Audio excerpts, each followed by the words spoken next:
बताओ total geographical area of India कितना है? 3.28 million square kilometre. 3.28 million square kilometre. ये क्या है? Total geographical area of India. Total geographical area. अब ऐसा है कि हम लोगों ने जो चार्ट देखा था जिसमें कि बताया हुआ था कि कितना परसेंट ये लैंड है, नेट जोन एरिया है, कितना परसेंट कल्चरली क्या था, कल्चरेबल वेस्टलैंड है, ये सब का पूरा डिटेल्स था। तो ऐसा है कि हम लोग को जो लैंड यूज है ना, ये 93% एरिया का ही पता है। यानी 100% एरिया जो इंडिया में है 3.8 मिलियन स्क्वायर किलोमीटर, सारे एरिया का लैंड यूज हमको नहीं पता है। 7% एरिया का क्यों नहीं पता है? अब जैसे 7% एरिया में जो नॉर्थ ईस्ट के स्टेट्स आते हैं, कहां के? North east, except Assam, except Assam, बाकी के लैंड यूज एरिया का हम लोगों को पता नहीं है। इसके अलावा जम्मू एंड कश्मीर का वो एरिया है जो कि पाकिस्तान के पास है, पाक ऑक्युपाइड कश्मीर, और कुछ डिस्प्यूटेड टेरिटरी है जो कि चाइना के पास भी है, तो उसका भी लैंड यूज हम लोगों को नहीं पता है। तो 7% कहां गया पता है? एग्जैक्टली लैंड यूज हम लोग कितने का जानते हैं? 93% एरिया का हम लोग लैंड यूज जानते हैं, और 7% का क्यों नहीं जानते हैं? क्योंकि जो नॉर्थ ईस्ट में है, असम को छोड़कर, किसको छोड़कर? असम को छोड़कर, और जो जम्मू एंड कश्मीर का जो कुछ एरिया है, और कुछ चाइना के द्वारा जो ऑक्युपाइड जो कुछ एरिया है, उसका लैंड यूज हम लोग को नहीं पता है। ठीक है, इतना ही है। और हम पूछेंगे भी, मिटा दें इसको, वो ये है कि जो नेट जोन एरिया है, इसका जो पैटर्न है, नेट जोन एरिया, इसका जो पैटर्न है, दिस वेरीज। यानी सब जगह 50% या सब जगह 60% या सब जगह 40% ऐसा नहीं है। अब जैसे पंजाब एंड हरियाणा हुए, यहाँ पर more than 80% net sown area है। पंजाब एंड हरियाणा में क्या है? 80% एरिया लगभग नेट जोन एरिया है। और जैसे अंडमान एंड निकोबार आइलैंड हो गया, अरुणाचल प्रदेश हो गया, मणिपुर हो गया, अरुणाचल, मणिपुर, मिजोरम, यहाँ पर कितना है? 10%। ठीक है, वेरी इजी, इसमें कुछ भी नहीं है एक्सप्लेन करने लायक। ये सिर्फ इतना बताना चाह रहा है कि जो नेट जोन एरिया है, ऐसा नहीं कि सब जगह उतना ही होता है। पंजाब एंड हरियाणा वहां पर नेट जोन एरिया बहुत ज्यादा है, और ये जो अंडमान एंड निकोबार, अरुणाचल प्रदेश, मणिपुर एंड मिजोरम है, वहां पर नेट जोन एरिया काफी कम है। This is around 10%। ठीक है, इतना ही है। लिखे कि नहीं? हम कोशिश कर रहे हैं कि पढ़ाते पढ़ाते तुम लोग को याद भी होता चले। This has been my effort. ये सिर्फ variation in net sown area को दिखा रहा है, वेरिएशन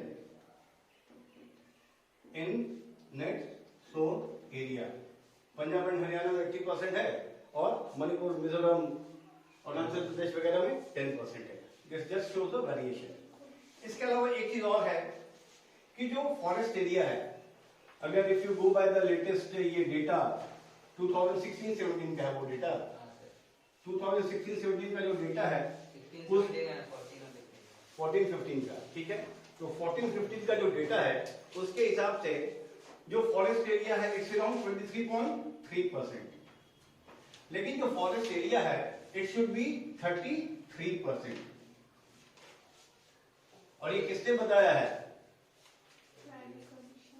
प्लानिंग कमीशन नहीं, देखो नीति आयोग ने, फॉरेस्ट पॉलिसी ऑफ राज्य। हाँ, this has been decided by as outlined in the national forest policy. 33% of total land area as outlined in the national forest policy 1952। और ये किस लिए होना चाहिए? To maintain ecological balance, to maintain ecological balance. Ecological balance को maintain करने के लिए जो फॉरेस्ट एरिया है that should be 33% of total land. और ये किसने कहा है? नेशनल फॉरेस्ट पॉलिसी में बताया गया है 1952 में कि ऐसा ऐसा होना चाहिए। और इसके अलावा एक और चीज है, एक तो है कि इकोलॉजिकल बैलेंस मेंटेन करता है, एक और चीज है कि ढेर सारे लोग हैं, there are millions of people whose livelihood depends on it. Forest area के भी आसपास तो लोग रहते हैं, तो there are millions of people whose livelihood depends on forest। तो दो चीजें होंगी, फॉरेस्ट एरिया जो 33% होना चाहिए उसमें दो फैक्टर है। एक फैक्टर क्या है? टू मेंटेन इकोलॉजिकल बैलेंस, और दूसरा क्या है? There are millions of people whose livelihood depends on forest.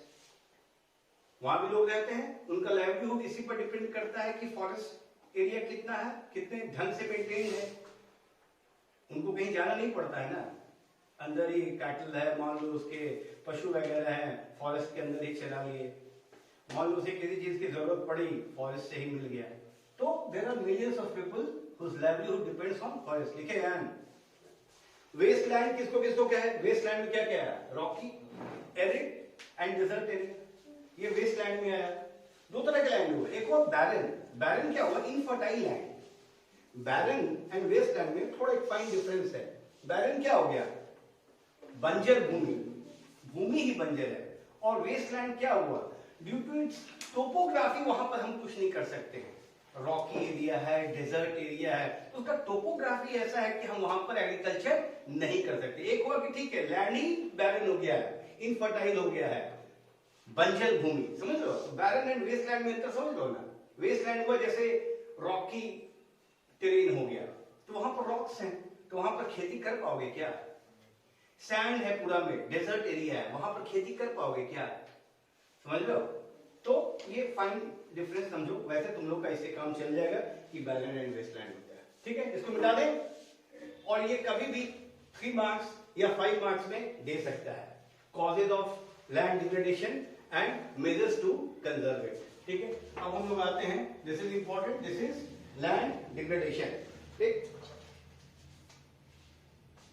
Land degradation. अब लैंड डिग्रेडेशन किसको कहें? बहुत सिंपल टर्म्स में समझो। लैंड डिग्रेडेशन क्या है? Damage to land caused by human activity and natural forces. Land degradation किसको कहे? Damage to land, damage to land due to human activity and natural forces is called land degradation. बहुत simple है।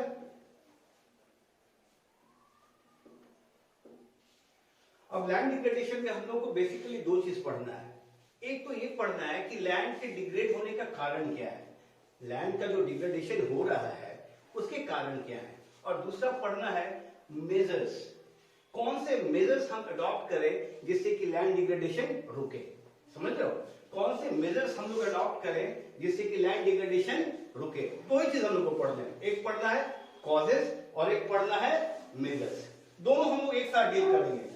अब जैसे तुमको maths में मन नहीं लगता है, मैथ्स में मन नहीं लगता है, हमसे पूछोगे सर क्या करें मैथ्स में मन नहीं लगता है, हम बोलेंगे मैथ्स बनाओ।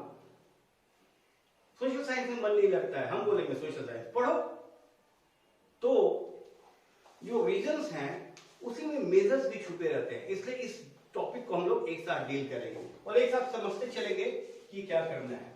इधर लिख लो कॉजेस, इधर कॉजेस कर देते हैं, कॉजेस, और इधर मेजर्स कर देते हैं। यानी कि जो लैंड डिग्रेडेशन हो रहा है उसके रीजंस क्या हैं या कॉजेस क्या हैं, इसे हिंदी में कर लोगे। हाँ, अब वन बाय वन आते हैं। बहुत सिंपल रीजंस हैं ये, तुम लोग आई थिंक बायोलॉजी में भी एक चैप्टर इसमें पढ़ते हो शायद। This one chapter in biology जिसमें पढ़ते होगे, ठीक ना। एनवायरनमेंट में है क्या या कुछ एक चैप्टर है, लास्ट वाला जो 3 चैप्टर है उसमें से एक चैप्टर है, हाँ, ऑफ नेचुरल रिसोर्सेज वाला में। अब देखो रीजन नंबर 1 समझ ही गए होगे, सब जगह है, सब जगह याद करना है। बायोलॉजी में भी ये रीजन लिखोगे तो फुल मार्क्स मिलेगा, और ज्योग्राफी में भी। डिफॉरेस्टेशन, डिफॉरेस्टेशन क्या हुआ? Cutting of plants and trees. पेड़ पौधे जो हम लोग काटते हैं उसको क्या कहते हैं? डिफॉरेस्टेशन। तो अगर हम डिफॉरेस्टेशन कर रहे हैं तो लैंड को कंजर्व करने के लिए हमको क्या करना पड़ेगा? एफॉरेस्टेशन। इसीलिए हम कॉजेज एंड मेजर्स एक साथ लिखा रहे हैं कि जो कॉजेज हैं और जो मेजर्स हैं they are interrelated. Deforestation के कारण लैंड डिग्रेड हो रहा है, यानी मेजर्स हमको क्या उठाने पड़ेंगे? एफॉरेस्टेशन। एफॉरेस्टेशन मतलब प्लांटिंग ऑफ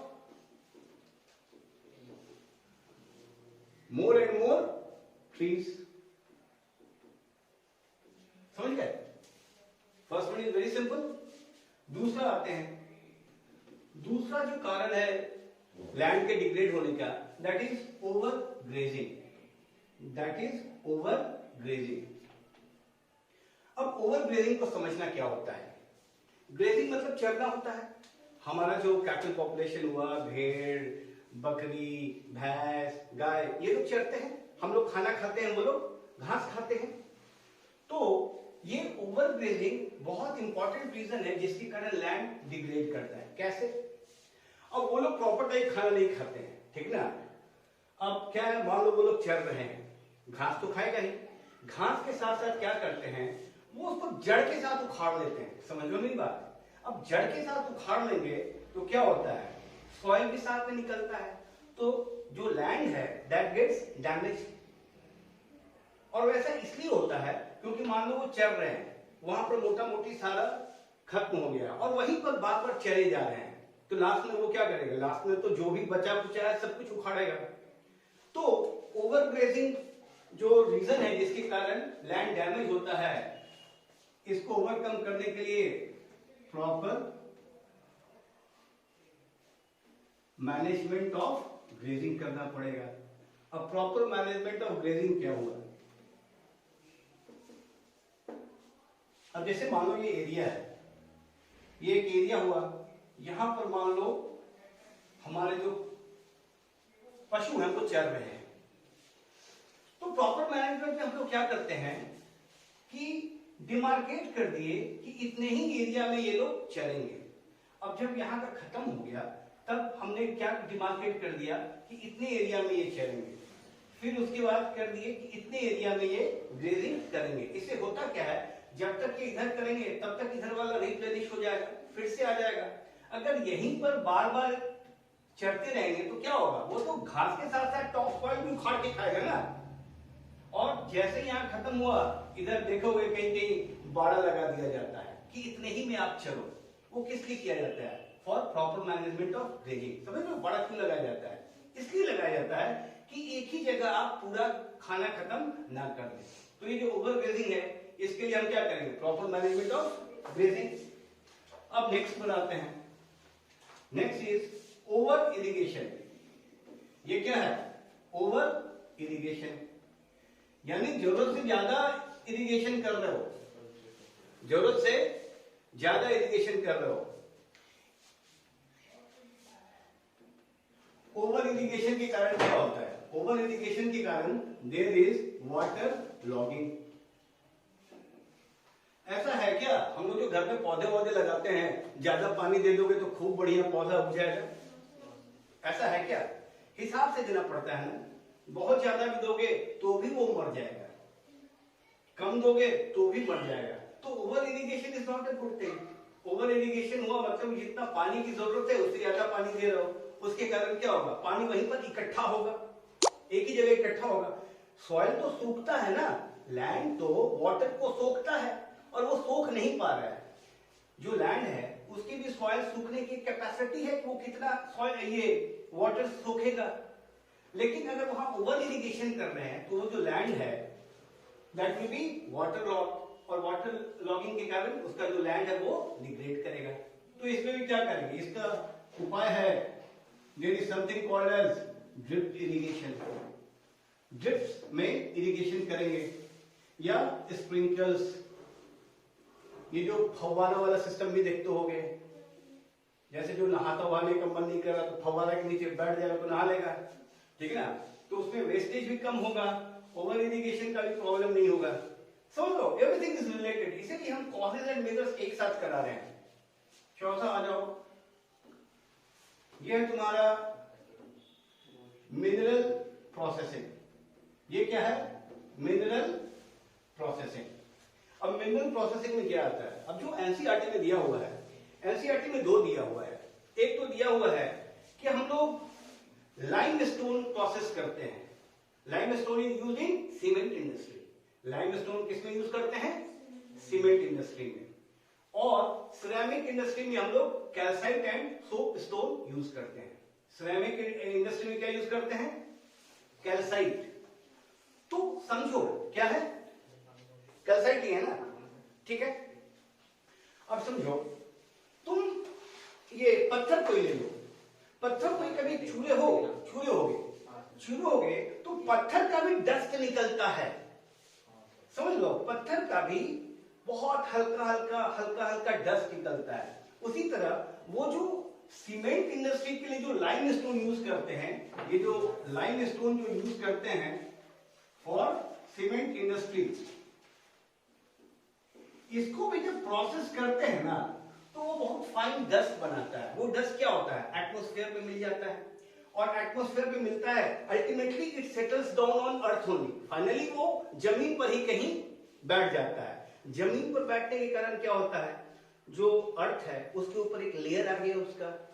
अब उसकी जो वाटर सोखने की जो कैपेसिटी है वो कम होती है। समझ रहे हो? पानी सोखने की जो कैपेसिटी है, क्योंकि वहां पर लेयर बन गया किसका? उस डस्ट का, लाइमस्टोन का कि डस्ट का। वो किसके कारण हो रहा है? मिनरल प्रोसेसिंग के कारण। समझ गए? एक और कारण तुम लोग लिख सकते हो। हाँ बताते हैं, एक ही साथ बताएंगे। इंडस्ट्रियल वेस्ट, ये तो मिनरल प्रोसेसिंग का हुआ कि हम लोग प्रोसेस कर रहे हैं मिनरल को, उसके कारण डस्ट पार्टिकल्स जो एटमॉस्फेयर में हैं वो finally they settle down on earth, और वो सेटल डाउन करेगा तो it retards the process of infiltration of water. Normal way में जो जाएगा पानी और उसके ऊपर एक लेयर है, किस चीज का लेयर है? डस्ट का। किसका? लाइमस्टोन के डस्ट का। वो जो सेटल करेगा तो वो तो प्रॉब्लम करेगा ना, उतना इफेक्टिवली पानी तो अंदर नहीं जाएगा, इसलिए लैंड क्या होगा? डैमेज होगा। फिर है इंडस्ट्रियल वेस्ट। ये जो रैपिड इंडस्ट्रियलाइजेशन है, this is also one of the reasons for land degradation. Industrialisation होता अच्छा लगता है, लेकिन इंडस्ट्री जो हम लगाते हैं तो काफी वेस्ट भी उससे निकलते हैं। समझ रहे हो? काफी वेस्ट भी निकलते हैं, उसके कारण क्या होता है? लैंड डैमेज होता है। कहीं कहीं सुनते हुए कि जो नदी है यहाँ का पानी बहुत खराब है, क्यों? क्योंकि वो जो बगल में इंडस्ट्री है वहां का सारा कचरा वहीं पर आता है, और वो जो पानी है नदी में जो जा रहा है वो अल्टीमेटली कहाँ जाएगा? कहीं नदी नाले से होकर कहीं कहीं लैंड पर ही पहुंचेगा, तो लैंड को भी नुकसान पहुंचाएगा कि नहीं? अब इसका मैनेजमेंट जो आता है मिनरल प्रोसेसिंग, इसका दोनों का इनफैक्ट एक ही है। प्रॉपर डिस्चार्ज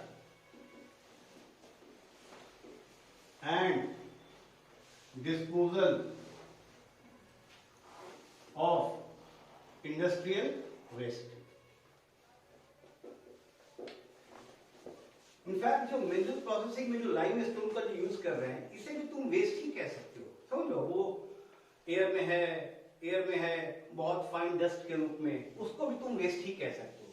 तो दोनों के लिए एक ही मैनेजमेंट है, proper discharge and disposal of industrial waste. हाँ, एक और इंपॉर्टेंट छूट गया, एक है माइनिंग एंड क्वेरिंग।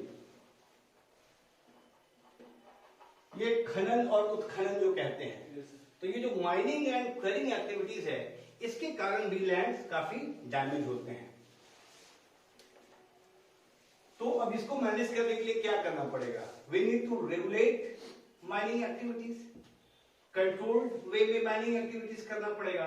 तो इसका लिख दो control of mining activities. Control of mining activities. Mining होता क्या है? कोयला से हीरा जो निकलता है ना, या कोयला भी निकाल रहा है उसको भी माइनिंग कहते हैं। कोयला के अलग अलग फॉर्म्स जो है, गोल्ड निकालो, ये निकालो, वो भी माइनिंग है। तो एक्सट्रैक्शन जिसको हम लोग कहते हैं, तो वो कैसे करते हैं? माइन करके करते हैं। तो माइनिंग एंड क्वेरिंग के कारण भी लैंड्स डैमेज हो जाते हैं। क्या होता है, बड़े बड़े गड्ढे रह जाते हैं वहां पर। आपने तो माइनिंग कर लिया, उसके बाद आपने वो जगह छोड़कर चले गए, जब तक वहां पर रिसोर्सेज था तब तक आपने माइनिंग किया, तो वो बड़े बड़े गड्ढे हो जाते हैं। And everything is related. बड़े बड़े गड्ढे हो गए, उसका घाटा क्या हुआ? अगली बार जब बारिश होगी ना, क्योंकि गड्ढे हैं तो वो अपने साथ लैंड भी ले जाएगा या सॉइल भी इरोड करके ले जाएगा। समझ लो, गड्ढे हो गए, माइनिंग किया आपने, वो आपने ऐसे ही छोड़ दिया वहां पर, it is as it is. और उसके बाद जैसे ही बारिश हुई, आपको तो पहले कम नुकसान होता, क्योंकि बड़े बड़े गड्ढे हैं, और भी उसको डैमेज करके चला गया। तो जो माइनिंग एंड क्वेरिंग एक्टिविटीज है, इसके लिए क्या करोगे? Control of mining activities. अब इसके अलावा भी कुछ मेजर्स दिए हुए हैं, ठीक ना? इसके अलावा भी there are measures to control land degradation. इसको और स्पेशली सोशल स्टडीज में, ज्योग्राफी वगैरह में एनसीईआरटी से ही आता है। कुछ भी एनसीईआरटी के बाहर नहीं पूछा जाता है। Read NCERT line by line, you will be able to attempt each and every question. ठीक है, कुछ मेजर्स और बताते हैं, लिख लियो ना। प्लांटिंग ऑफ शेल्टर बेल्ट्स, ठीक ना, ये हो गया। एक हो गया proper management of wasteland, ये तो पहले से ही वेस्ट लैंड है। और एक और है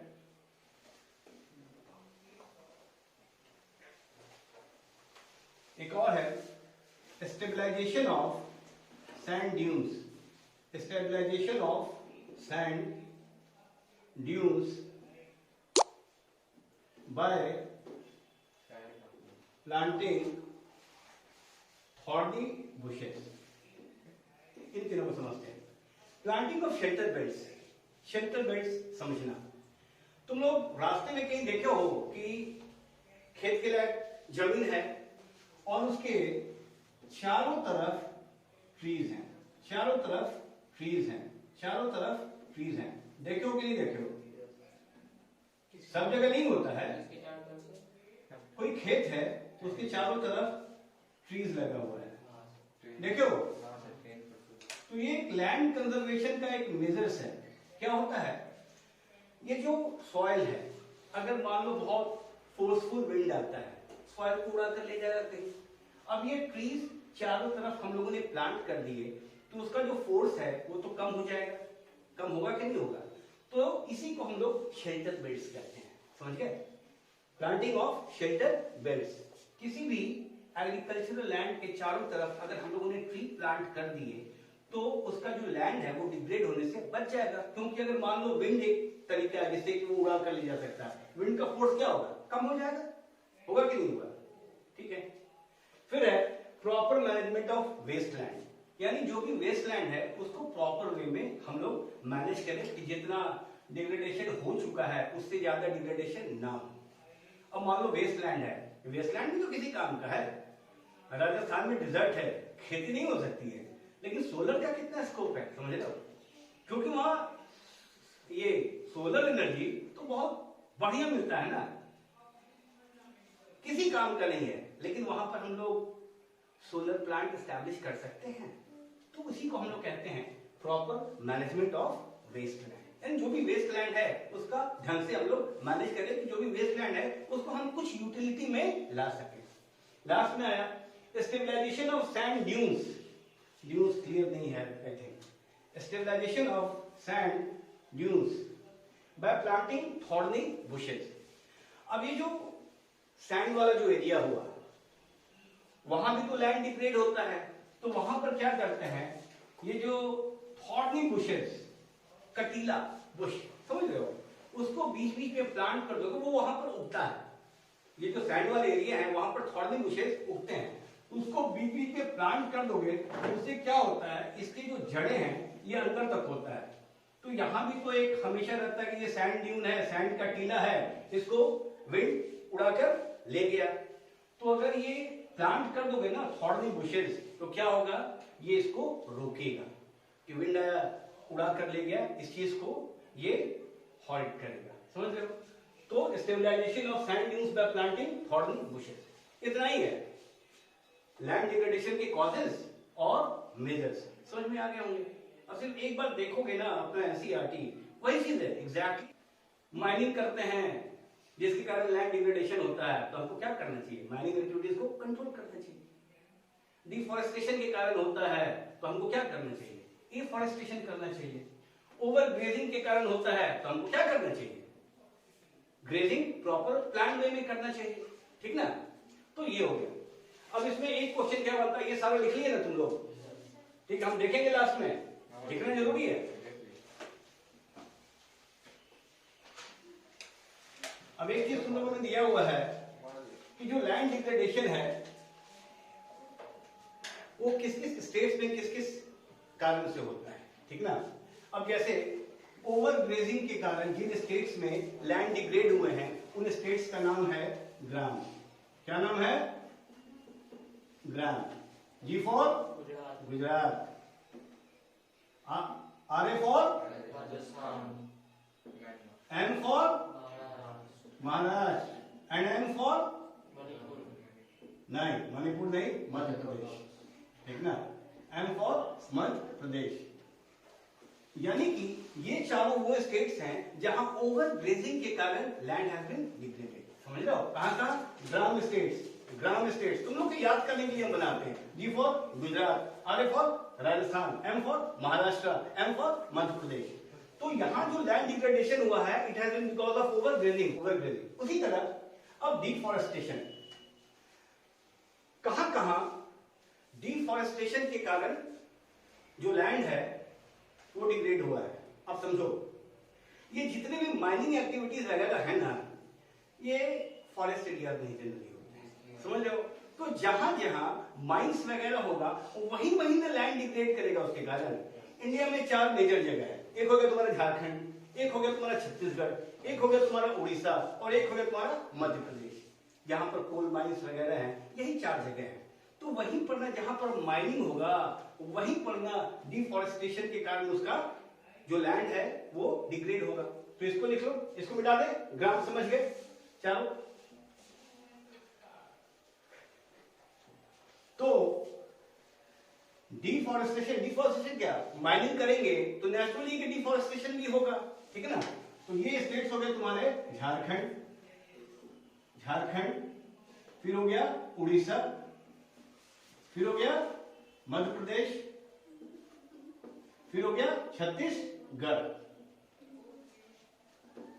तो जहां जहां माइनिंग एक्टिविटीज होते हैं वहीं पर इसके कारण लैंड डिग्रेड होते हैं डिफॉरेस्टेशन के कारण। झारखंड, उड़ीसा, मध्य प्रदेश, छत्तीसगढ़। अब आए ओवर इरिगेशन के कारण कहां कहां होते हैं। नेचुरली हम लोग सुनते होंगे पंजाब और हरियाणा जो है ये इरिगेशन के मामले में बहुत डेवलप्ड है। सुनते हो कि नहीं सुनते हो? तो वहां का सिस्टम बहुत बढ़िया है। तो वहीं पर ना ओवर इरिगेशन होगा।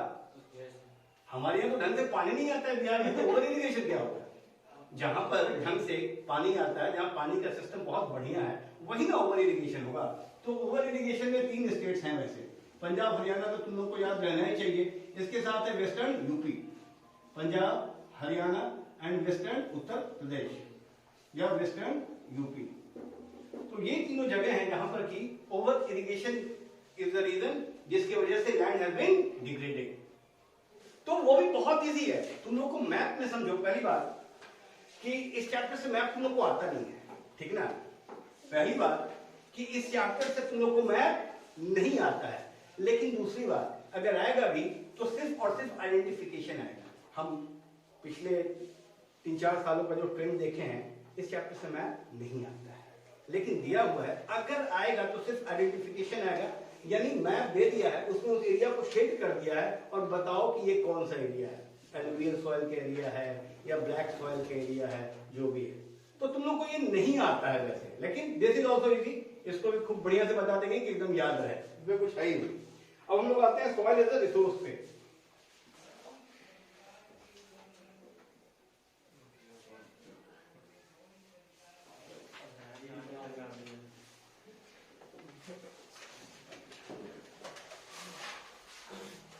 ठीक है, पहला तो हो गया कि सॉइल जो है this is the most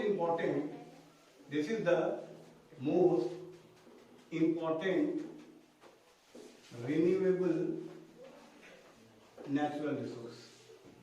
soil जो है सबसे इंपॉर्टेंट रिन्यूएबल नेचुरल रिसोर्स है।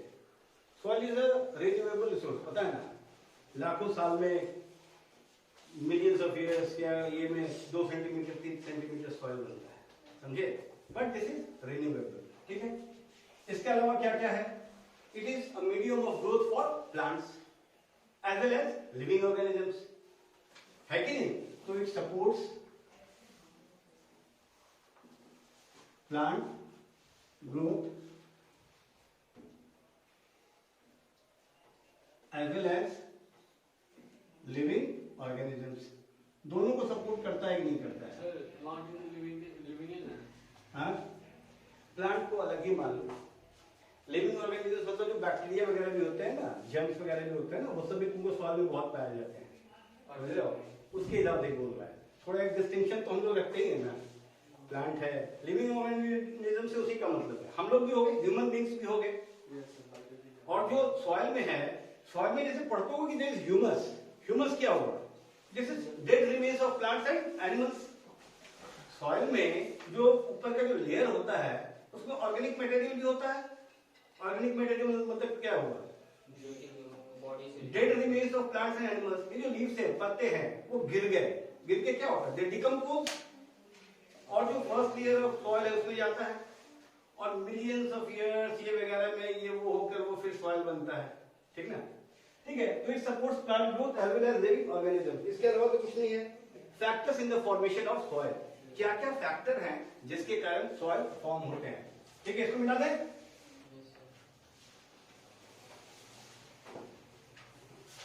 यानी कहां का सॉइल किस टाइप का होगा, उसके लिए क्या क्या फैक्टर्स होते हैं। Factors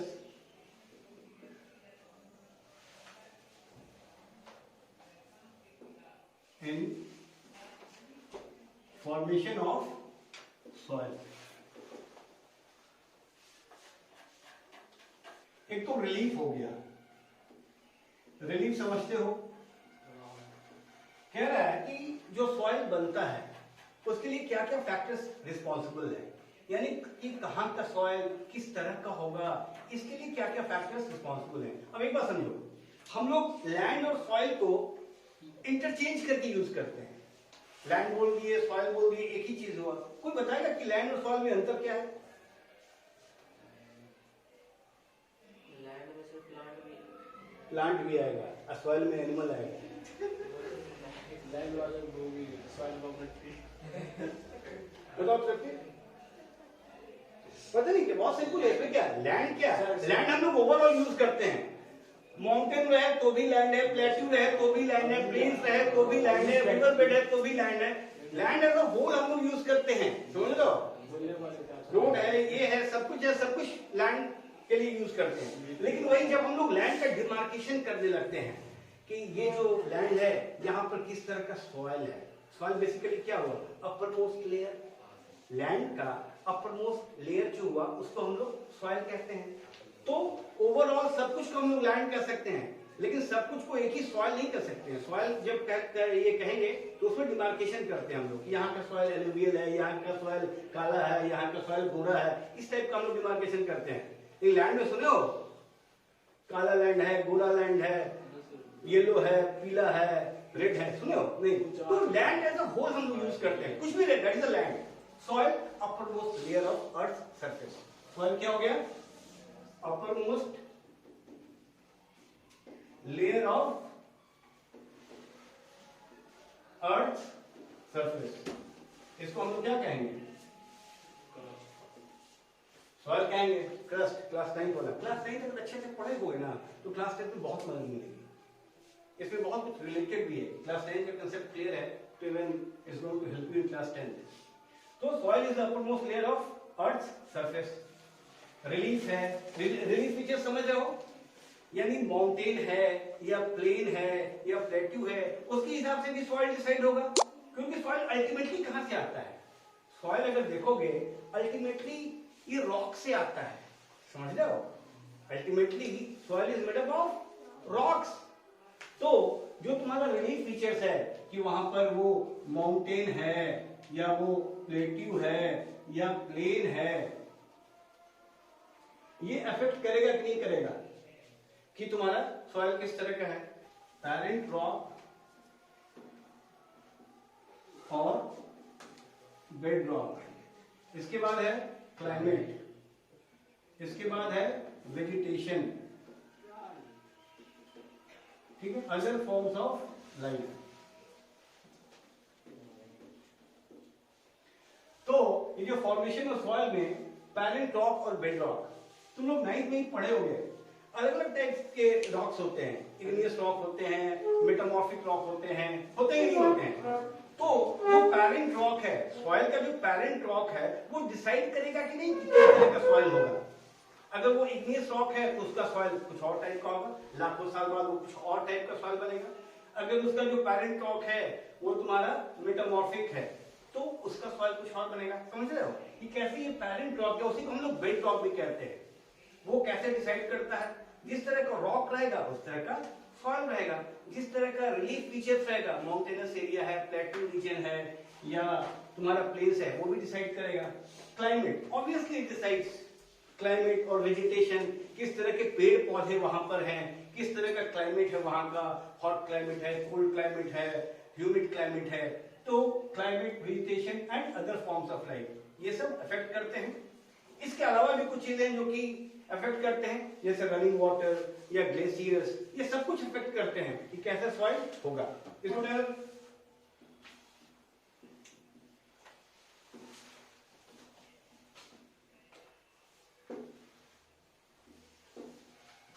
winds,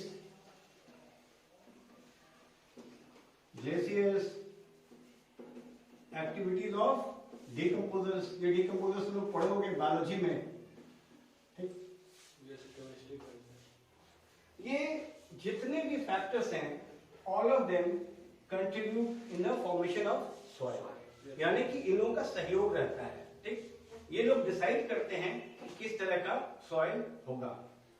this is but obvious, temperature ज्यादा है या टेम्परेचर कम है, उसके हिसाब से सॉइल के अंदर जो एक्टिविटीज होगा, फाइनली जो रॉक के अंदर जो एक्टिविटीज होगा, वो उस हिसाब से होगा कि नहीं होगा।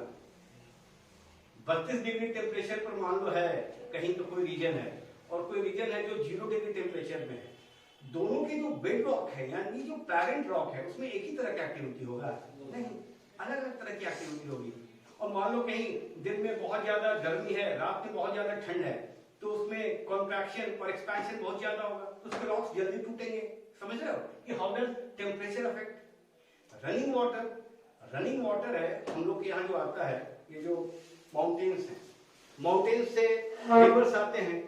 तो अगर मान लो यहीं पर समझो एक रनिंग वाटर चल रहा है, ये जो लेयर है, ऊपर वाला लेयर, इससे ये कुछ ले जाएगा कि नहीं ले जाएगा? तो माउंटेन से भी जब रिवर्स चलते हैं तो उसका जो ऊपर वाला लेयर है, उससे कुछ धीरे धीरे उसको वो ले जाता है, धीरे धीरे उसको वीकेंड करता है। तो उसके कारण भी जो एक्टिविटी होगी वो अलग अलग टाइप की होगी, और वो माउंटेन पर भी डिपेंड करता है। थोड़ा ज्यादा तगड़ा हुआ तो कम ले जा पाएगा, कम तगड़ा हुआ तो ज्यादा ले जाएगा। उसके कारण भी जो सॉइल फॉर्मेशन होगा वो डिफरेंट काइंड होगा। समझ रहे हो? Winds, glaciers, activities of decomposers, अलग अलग टाइप के जो डिकम्पोजर्स हैं। हर एक एरिया में एक ही तरह के डिकम्पोजर्स तो होंगे नहीं, अलग अलग एरिया में अलग अलग टाइप के डिकम्पोजर्स होंगे। तो उनकी जो एक्टिविटीज हैं वो भी डिसाइड करते हैं कि सॉइल किस टाइप का होगा। ठीक है, अब इसके बाद सॉइल में 4 लेयर होते हैं। ठीक, सॉइल में 4 लेयर होते हैं। ये टॉप सॉइल हो गया, ये क्या हो गया? सबसे ऊपर वाले सॉइल का लेयर। उसके नीचे आओगे, इसको हम लोग सब सॉइल कहते हैं। इसको क्या कहते हैं? सब सॉइल। उसके नीचे आओगे तो उसको वेदर्ड पैरेंट रॉक, और जो सबसे नीचे आए that is unweathered parent rock. सबसे नीचे आए this is unweathered parent rock और बेड, जो भी कहो। ये जो सॉइल है ultimately it is composed of rocks. अब जो सबसे नीचे में है, जिसको हम लोग अनवेदर्ड कहते हैं या पैरेंट रॉक कहते हैं। अनवेदर्ड मतलब क्या हुआ? वेदर के कारण वहां पर कोई चेंजेस नहीं हुआ है।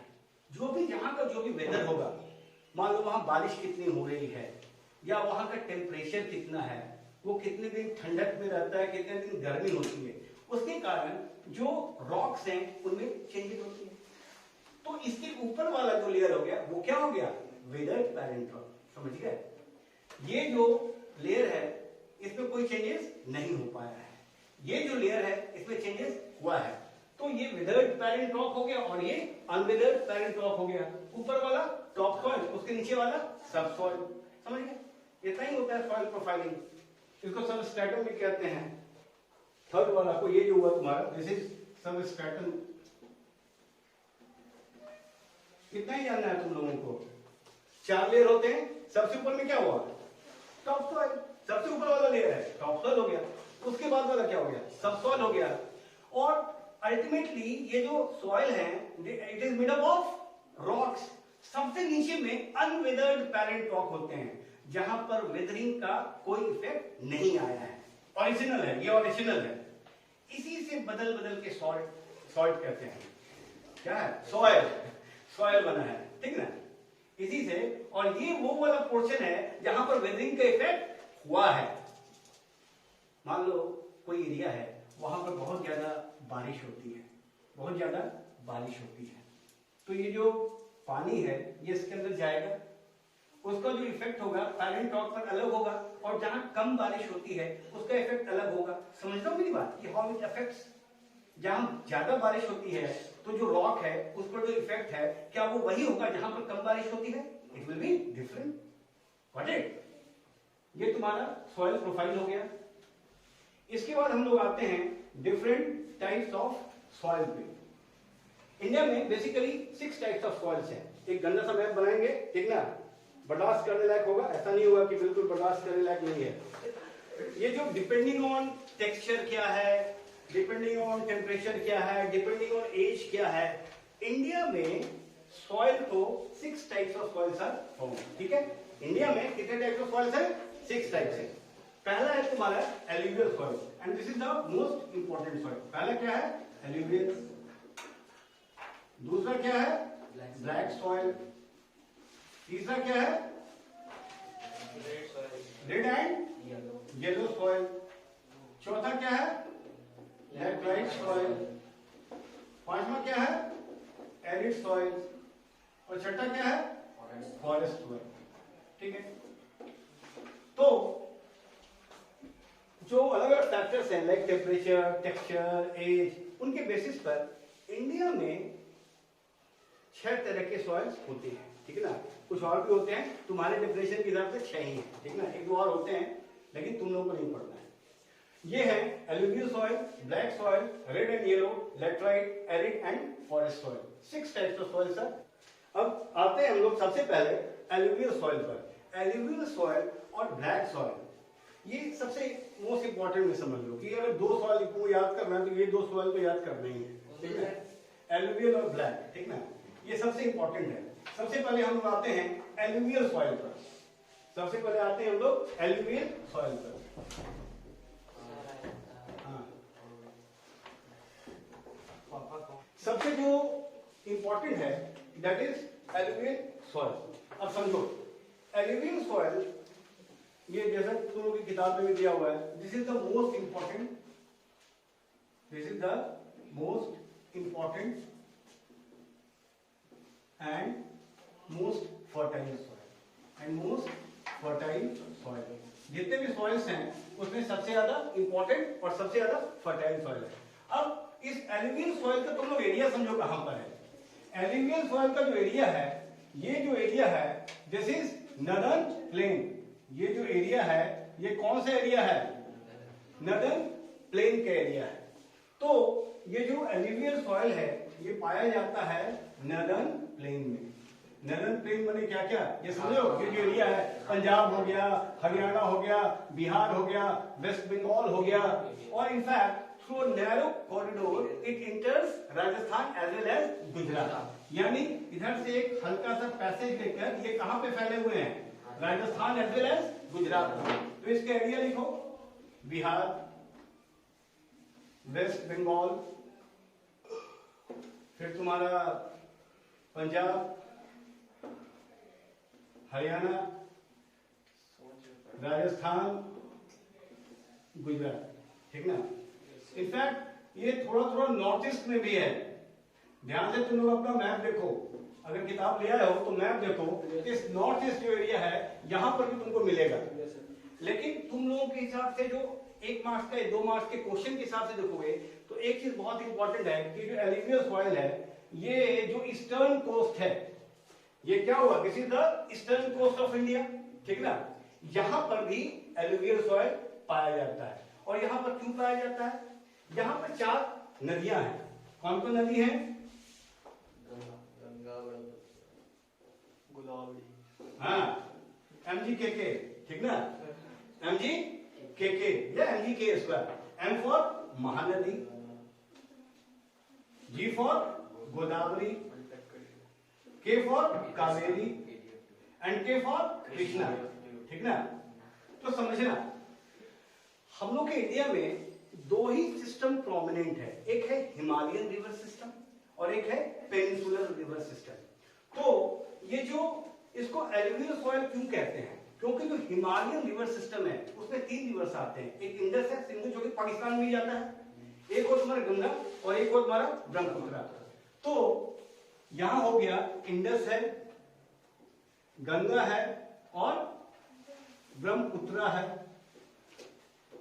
तो विद फ्लो ऑफ रिवर्स ना वो सेडिमेंट्स डिपॉजिट करते हैं, समझ लो, नदियां बह रही हैं, साथ में वो सेडिमेंट्स भी लाते हैं। जैसे हम बता रहे थे कि मान लो ये चट्टान है, रिवर्स उसके थ्रू जा रहा है, तो कुछ कुछ काटेगी भी चट्टानों को, तो उसके कारण क्या होता है, सेडिमेंट्स गेट डिपॉजिटेड। तो ये जो हिमालयन रिवर सिस्टम है जिसमें इंडस, गंगा और ब्रह्मपुत्र आते हैं, इन लोगों ने नर्दर्न प्लेन में ही एलुवियम डिपॉजिट किया है, इसीलिए इसको क्या कहते हैं, एलुवियल सॉइल, समझ लो। और नॉर्थ ईस्ट में जो है, ये जो ब्रह्मपुत्र है इधर से नॉर्थ ईस्ट से आती है, समझ लो, इसके कारण नॉर्थ ईस्ट में भी कुछ एरियाज है जहां पर एलुवियल सॉइल मिलता है। और ये समझना, महानदी, गोदावरी, कावेरी, कृष्णा, ये जो है, ये जो सिस्टम है, महानदी, गोदावरी, कृष्णा, कावेरी, तो तुम लोग पढ़ोगे कि ये डेल्टा फॉर्म करती है। Before entering into the sea they form delta like a finger, ठीक ना। इसकी जो ट्रिब्यूटरीज हैं, ये उसी तरह ये। अब क्लास 9 अगर तुम लोग याद करो, ये कौन कौन रिवर्स हैं, ये जो 4 रिवर्स हैं, महानदी, गोदावरी, कावेरी, कृष्णा। तो इधर से जो पेनिनसुलर रिवर जो है, ये क्या करती हैं, ये भी एलुवियम डिपॉजिट करते हैं। और ये कहां पर डिपॉजिट करेंगे, ये जो ईस्टर्न कोस्ट है यहीं पर डिपॉजिट करेंगे ना। तो इसीलिए ये जो एलुवियल सॉइल का एरिया है ये ईस्टर्न कोस्ट ऑफ इंडिया में है, यानी delta of eastern coast of India, समझ रहे हो।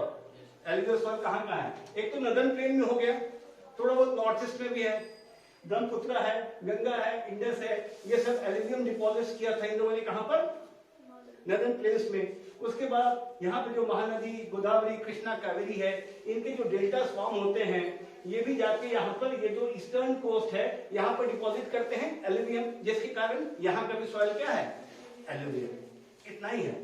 तुम लोगों को क्वेश्चन मैक्सिमम क्या आ सकता है आइडेंटिफिकेशन के लिए, ये वाला एरिया दे दिया और ये वाला एरिया दे दिया और बोला कि ये कौन सा है, तुम लोगों को ये आएगा, तुम लोगों को इतना ही आता है। इसका जो सॉइल है उसको हम लोग लोमी सॉइल कहते हैं, उसको क्या कहते हैं, लोमी सॉइल। लोमी सॉइल क्या हुआ समझो,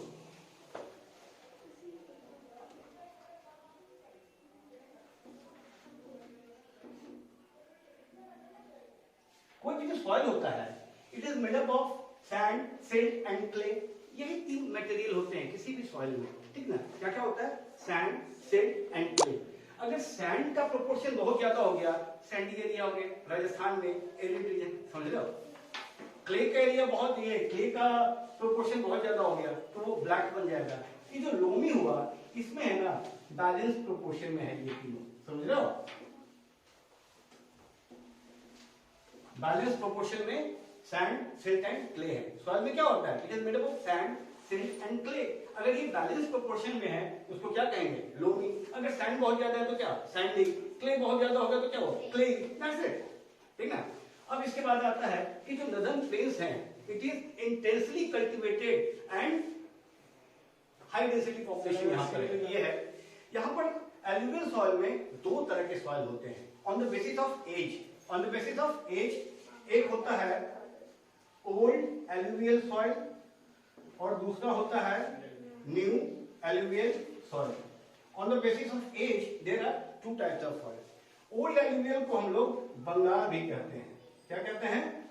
बंगाल। और न्यू एलुवियल को हम लोग खादर कहते हैं। क्या कहते हैं? Khadar. This is important 1 mark question, ठीक है ना? ओल्ड एलुवियल को क्या कहते हैं? बंगाल। और न्यू एलुवियल को क्या कहते हैं? खादर। ठीक, अब समझना, ये जो न्यू एलुवियल सॉइल है, this is more fertile, this is more fertile. और ये जो ओल्ड एलुवियल सॉइल है, दिस इज लेस फर्टाइल। बताते हैं। और इसी तरह ये जो न्यू एलुवियल सॉइल है, यहां पर देयर इज क्या है? ओल्ड एलुवियल में देख लो, there is more concentration of kankar nodules, more concentration of kankar nodules. और यहां मोर कंसंट्रेशन है, यानी यहां क्या होगा? लेस कंसंट्रेशन होगा। यहां क्या होगा? लेस कंसंट्रेशन होगा। यानी on the basis of age soil is divided into two, old alluvial and new alluvial. Old soil को हम लोग क्या कहते हैं? बंगाल। याद करने के लिए वो भी याद रख लेना, एक याद रहेगा तो दूसरा हो जाएगा। वो भी मतलब ओल्ड मतलब बंगाल, न्यू खादर। बंगाल एंड खादर को याद रहना ही है। अब ये जो ओल्ड है वो कम फर्टाइल होगा, ऑब्वियस है। लोग उम्र होती है तो वो लोग कम प्रोडक्टिव होते हैं, जवान लोग होते हैं वो ज्यादा काम कर पाते हैं। तो ये जो न्यू एलुवियल है ये क्या है? मोर फर्टाइल है। और जो ओल्ड एलुवियल है वो लेस फर्टाइल है। इसमें less concentration of kankar nodules है और इसमें मोर कंसंट्रेशन ऑफ कंकर्ड नोड्यूल्स है। इतना ही है तुम लोग को ओल्ड और न्यू में। तुम जो पूछ रहे थे कि ऐसा क्यों है, कहां समझे? समझाया अभी कहां? समझा दिया, समझा रहा है, ये समझा नहीं है, समझे ना? ये समझो, मानो पूरा रिवर है, जैसे ये रिवर, ये रिवर है, मान लो इधर से भी रिवर गया और इधर से भी रिवर गया। ये दो रिवर के बीच के एरिया को हम लोग क्या कहते हैं? दोआब। दो रिवर्स के बीच का एरिया क्या हो गया? दोआब कहते हैं। क्या इंग्लिश में यही है? ठीक है, अब समझना, ये जो रिवर्स के पास का एरिया है, फ्लड्स आते हैं। फ्लड्स आते हैं तो क्या होता है? हर एक साल ये जो रिवर्स है वो रिप्लेनिश कर देते हैं वहां के आसपास जो सॉइल्स होते हैं। तो अभी जो रिवर्स के आसपास सॉइल है, ये आसपास वाला है, ये रिवर के आसपास वाला एरिया है कि नहीं है? उसी तरह ये रिवर्स के इधर वाला एरिया है, ये वाला एरिया है, ये वाला एरिया है। इस रिवर्स का देखो, ये उसके आसपास वाला एरिया है और ये भी उसके आसपास वाला एरिया है, ये भी आसपास वाला एरिया है, ये भी आसपास वाला एरिया है। तो यहां जो सॉइल होगा ये क्या होगा? न्यू सॉइल होगा, क्योंकि हर एक साल वो सॉइल रिप्लेनिश हो जाता है, फ्लड्स आते हैं, फ्रेश डिपॉजिट्स होते हैं, फिर वो न्यू हो जाता है। यही कारण है कि ये जो सॉइल्स हैं ये ज्यादा फर्टाइल भी होते हैं, because it gets on keeping क्या कहते हैं? रिप्लेनिश। ठीक है, अब समझो, यही जो रिवर है, ये वाला जो एरिया आ गया, ये वाला जो एरिया हो गया, ये दूर वाला एरिया हो गया। यहां पर नया सॉइल आ रहा है? नहीं आ रहा है। उसी तरह इसके बियॉन्ड वाला जो एरिया हो गया, यहां भी तो सॉइल है लेकिन ये दूर वाला है, तो इसको हम लोग क्या कहेंगे? बांगर। ये वाला सॉइल क्या है? बांगर। और ये जो सॉइल के, ये रिवर के आसपास वाला जो एरिया है वो क्या है? खादर। खाद से समझ सकते हो फर्टिलिटी, ज्यादा फर्टाइल होगा। ये भी याद करने का तरीका है कि खादर है यानी खाद है, यानी ज्यादा फर्टाइल होगा। क्यों ऐसा? मतलब रिवर्स के आसपास वाला जो एरिया है, फ्लड आते हैं तो नया नया डिपॉजिट्स होते रहता है, they keep on getting replenished, they keep on getting replenished. इसलिए यहाँ पर इसी को हम लोग न्यू कहते हैं और ये क्या हो गया? ओल्ड हो गया। समझ में आया? ठीक है, ठीक है, आज के लिए इतना ही।